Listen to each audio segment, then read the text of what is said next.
A national postal vote on same-sex marriage is emerging as a likely compromise for coalition MPs. Prime Minister Malcolm Turnbull is now accused of calling rebel MPs, telling them to toe the line.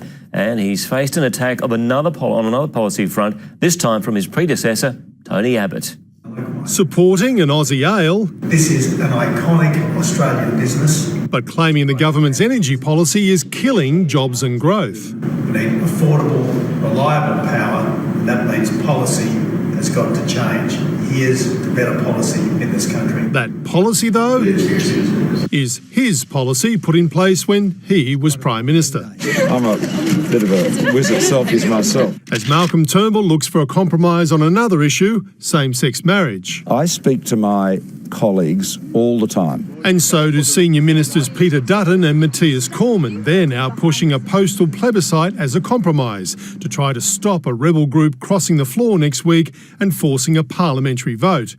7 News has learned government MPs are being told the postal vote wouldn't require legislation, could be done quickly, would be cheap, no public funding for the yes or no cases, and would honour the government's election promise. That promise was for a people's vote before a parliamentary vote. And I'm told if the party room showdown goes ahead as planned next week, that compromise of a postal plebiscite will get up. Those pushing for a free vote in Parliament ridicule the option. The reality is it just provides a platform to play politics. Prompting this pointed warning from Tony Abbott. It's a serious attack on the authority of the leadership. So are you ruling out a postal plebiscite? Thank you.